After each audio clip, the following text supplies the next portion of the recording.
Hello दोस्तों, नमस्कार। राठौर जी के एनसीए क्लासेस में आपका स्वागत है।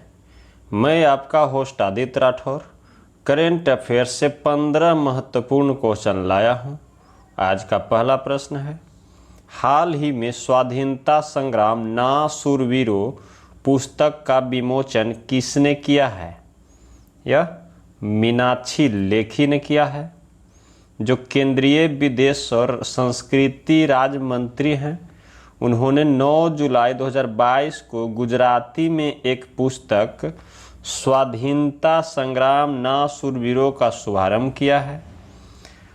यह पुस्तक देश की स्वतंत्रता के 75वें वर्ष को चिन्हित करने के लिए स्वाधीनता का अमृत महोत्सव का एक हिस्सा है और इसमें देश के लिए दिए गए बलिदानों की कहानियों को साझा करती है। दोस्तों, जीवन में एक लक्ष्य निर्धारित कीजिए और अपनी दृष्टि को हमेशा उस लक्ष्य पे बनाए रखिए, तभी आपको लक्ष्य की प्राप्ति होगी। आज का अगला प्रश्न है, हाल ही में देश का 13 एक्सप्रेसवे वाला पहला राज्य कौन बना है? यह उत्तर प्रदेश बन गया है, जिसमें से 6 चालू है और बाकी 7 निर्माणाधीन है। और प्रधानमंत्री नरेंद्र मोदी 16 जुलाई 2022 को 296 किलोमीटर लंबे बुंदेलखंड एक्सप्रेसवे का उद्घाटन करेंगे, जो बुंदेलखंड को दिल्ली से जोड़ेगा। आज का अगला प्रश्न है, हाल ही में उपचुनाव आयुक्त किसे नियुक्त किया गया है? यह आर.के. गुप्ता को नियुक्त किया गया है और यह टी. श्रीकांत का जगह लेंगे। गुप्ता एक केंद्रीय सचिवालय सेवा के अधिकारी हैं, जो 28 फरवरी 2023 तक अपनी सेवानिवृत्ति की तारीख तक उपचुनाव आयुक्त के रूप में काम करेंगे। आज का अगला प्रश्न है, हाल ही में किस राज्य में खारची महोत्सव शुरू हुआ है? यह त्रिपुरा में शुरू हुआ है, जो सदियों पुरानी 7 दिवसीय रंगीन खारची पूजा त्रिपुरा में जुलाई 2022 में शुरू हुई थी। वार्षिक खारची पूजा और त्योहार नश्वर आत्माओं के पापों को शुद्ध करने के लिए मनाया जाता है। त्योहार में 14 देवता शिव, दुर्गा, विष्णु, लक्ष्मी, सरस्वती, कार्तिक, गणेश, ब्रह्मा, अवधि, चंद्र, गंगा, अग्नि, कामदेव और हिमाद्री शामिल हैं। आज का अगला प्रश्न है, 2022 के 36वें राष्ट्रीय खेलों की मेजबानी कौन सा राज्य करेगा? यह गुजरात करेगा, जो इतिहास में समय के लिए 27 सितंबर से 10 अक्टूबर 2022 के बीच 36वें राष्ट्रीय खेलों की मेजबानी गुजरात करेगा। राष्ट्रीय खेलों में 34 से अधिक खेल विधाएं होंगी, जो 6 शहरों में आयोजित की जाएंगी। इसमें कबड्डी, खो खो, मलखंबा आदि जैसे कार्यक्रम शामिल होंगे। आज का अगला प्रश्न है, हाल ही में AIDEF प्रदर्शनी का शुभारंभ किसने किया है? यह राजनाथ सिंह ने किया है, जो रक्षा मंत्री हैं। उन्होंने 11 जुलाई 2022 को दिल्ली के विज्ञान भवन में भारत की पहली आर्टिफिशियल इंटेलिजेंस इन डिफेंस यानी AIDEF संगोष्ठी और प्रदर्शनी का शुभारंभ किया है। इसका आयोजन रक्षा उत्पादन विभाग, रक्षा मंत्रालय द्वारा किया गया। आज का अगला प्रश्न है, हाल ही में विंबलडन का महिला एकल खिताब किसने जीता है? यह एलिना रिबाकिना ने जीता है, जो कजाकिस्तान की हैं। इन्होंने ट्यूनेशिया के ओंस जबूर को हराकर यह खिताब हासिल किया है। इन्होंने 3-6, 6-2 और 6-2 से इन्हें पराजित किया। आज का अगला प्रश्न है, हाल ही में सूरत में प्राकृतिक खेती सम्मेलन का संबोधन किसने किया है? यह नरेंद्र मोदी ने किया है। जो प्रधानमंत्री नरेंद्र मोदी ने 10 जुलाई 2022 को वीडियो कॉन्फ्रेंसिंग के माध्यम से एक प्राकृतिक खेती सम्मेलन को संबोधित किया। इसमें हजारों किसानों और अन्य सभी हितधारकों की भागीदारी देखी गई, जिन्होंने सूरत में प्राकृतिक खेती को अपनाया है, जो एक सफल कहानी है।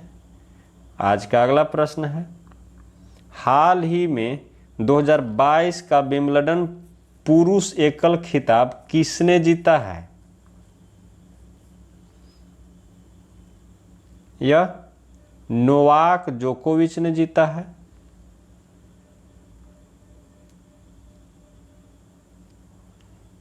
जिन्होंने नीक किर्गियोस को 4-6, 6-3, 6-4, 7-6 से हराया है। यह जोकोविच का 7वां विंबलडन खिताब भी है।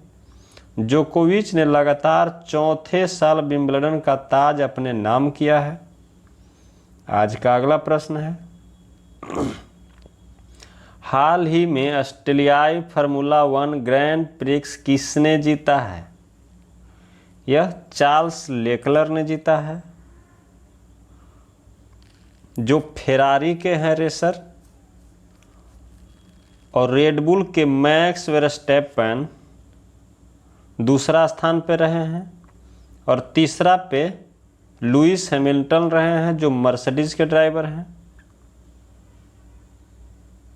आज का अगला प्रश्न है, हाल ही में किस आईएनएस ने समुद्री परीक्षण का 4था चरण सफलतापूर्वक पूरा किया है? यह आईएनएस विक्रांत ने किया है। जो स्वदेशी विमान वाहक विक्रांत के लिए समुद्री परीक्षण का 4था चरण 10 जुलाई 2022 को सफलतापूर्वक पूरा किया गया है। आईएनएस विक्रांत भारतीय नौसेना का पहला मेड इन इंडिया विमान वाहक पोत है। इसका निर्माण कोचिन शिपयार्ड लिमिटेड द्वारा किया गया है। आज का अगला प्रश्न है, हाल ही में उत्तरी क्षेत्रीय परिषद की बैठक की अध्यक्षता किसने की है? इसकी अध्यक्षता अमित शाह ने की है, जो केंद्रीय गृह मंत्री हैं, जिन्होंने जयपुर में उत्तरी क्षेत्रीय परिषद की 30वीं बैठक की अध्यक्षता की है, जिसमें राजस्थान, हरियाणा, हिमाचल प्रदेश, पंजाब और केंद्र शासित प्रदेश जम्मू और कश्मीर, लद्दाख, दिल्ली और चंडीगढ़ शामिल है। आज का अगला प्रश्न है, हाल ही में एएटीसी की सबसे कम उम्र की एनालॉग अंतरिक्ष यात्री कौन बनी है? यह जाह्नवी डांगेती बनी है। अब यहाँ एएटीसी आया है, तो इसका एनालॉग एरोनॉटिक्स ट्रेनिंग सेंटर होता है। इन्होंने इसका परीक्षण कार्यक्रम को पूरा करने वाली सबसे कम उम्र की महिला बन गई हैं, व्यक्ति बन गई हैं, जो मात्र 19 साल की हैं। यह कार्यक्रम दुनिया भर से चुने गए 6 व्यक्तियों में से एक थी। इन्होंने जून 2022 में एएटीसी में 2 सप्ताह का प्रशिक्षण पूरा किया। आज का अगला प्रश्न है, 2022 में भारत की बेरोजगारी दर बढ़कर कितनी प्रतिशत हो गई है? यह 7.8% हो गई है। जो 13 मिलियन नौकरियों के नुकसान के साथ देश का बेरोजगारी दर जून 2022 में बढ़कर 7.8% हो गया है। सबसे ज़्यादा नुकसान कृषि क्षेत्र में हुआ है, नौकरियों की संख्या में भारी गिरावट ग्रामीण क्षेत्रों में उच्च बेरोजगारी दर के कारण हुई है, जो मई 2022 में 6.62% से बढ़कर 8.03% हो गई थी। दोस्तों, जो मेरे चैनल पे पहली बार आए हैं कृपया सब्सक्राइब कर लें, और जो सब्सक्राइब कर लिए हैं और लाइक, शेयर और कमेंट करके हमें ज़रूर बताएं कि आपको वीडियो कैसा लगता है। आज का अगला प्रश्न है और आखिरी प्रश्न है, हाल ही में NHSRCL के MD कौन बने हैं? यह राजेंद्र प्रसाद बने हैं। जो भारत का उच्च गति रेल कॉरिडोर के प्रबंधन के लिए 2016 में निगमित किया गया था, इसका मुख्यालय नई दिल्ली में है। अब NHSRCL का फुल फॉर्म होता है national high speed rail corporation limited. आज का वीडियो यहीं पे समाप्त होता है। जय हिंद, जय भारत।